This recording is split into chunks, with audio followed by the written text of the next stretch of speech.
প্রাক্তন আইপিএস হুমায়ুন কবিরের বিরুদ্ধে চাঞ্চল্যকর অভিযোগ করেছেন অধীর রঞ্জন চৌধুরী। ডোমকলের তৃণমূল প্রার্থীর বিরুদ্ধে খুনের চক্রান্তের অভিযোগ করেছেন তিনি। ছেলে মানুষই কথা বলছেন, অভিযোগ উড়িয়ে পাল্টা দাবি করেছেন হুমায়ুন কবির। কুখ্যাত পুলিশ অফিসার আমাকে খুনের চক্রান্ত করেছিল। মুর্শিদাবাদের পুলিশ সুপার থাকার সময় জেলের মধ্যে আমাকে খুন করার চক্রান্ত করেছিল। প্রাক্তন আইপিএস হুমায়ুন কবিরের বিরুদ্ধে এই অভিযোগ করছেন বহরমপুরের প্রাক্তন কংগ্রেস সাংসদ। অপরাধীকে এনকাউন্টার করেছি, কাউকে খুনের চক্রান্ত করব কেন? অধীর রঞ্জন চৌধুরীর অভিযোগ উড়িয়ে পাল্টা জবাব দিচ্ছেন ডোমকলের তৃণমূল প্রার্থী। নটোরিয়াস একটা police officer, notorious police officer. কত পরিবারকে খতম করেছে, কত পরিবারকে ধ্বংস করেছে এই পুলিশ অফিসার হুমায়ুন কবির। তার ইয়ত্তা নাই। আমাকে খুন করতে চেয়েছিল মমতা ব্যানার্জির নির্দেশে, ইশারায়, জেলখানায় খুনিদের সঙ্গে কন্ট্যাক্ট করে। এটা খুব একটা রিডিকুলাস ব্যাপার।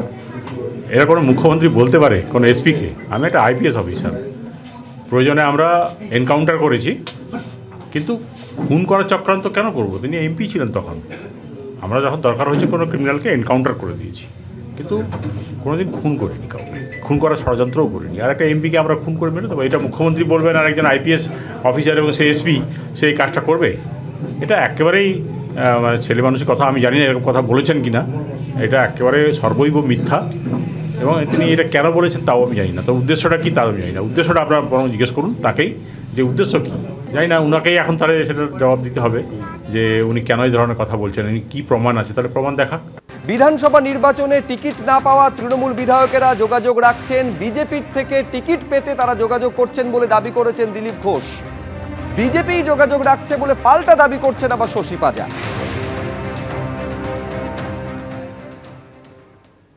যে এমএলএরা টিকিট পায়নি, সব বিজেপির অফিসে লাইন দিয়েছে, সবার ফোন আসছে। এর নতুন কি আছে? সেজন্য আমি কাউকে স্থায়ী শত্রু মিত্র মনে করি না, শত্রু তো মনে করেই না। আমার কারোর সঙ্গে ঝগড়া নেই।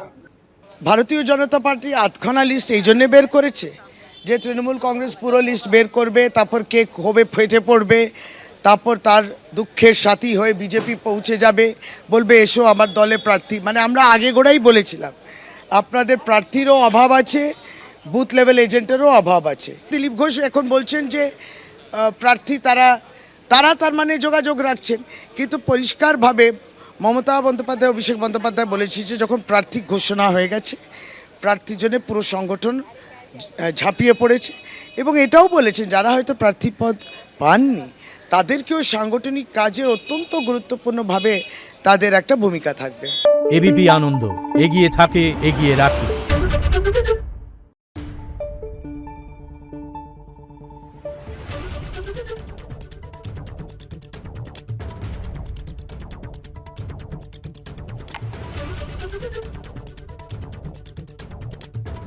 Thank you.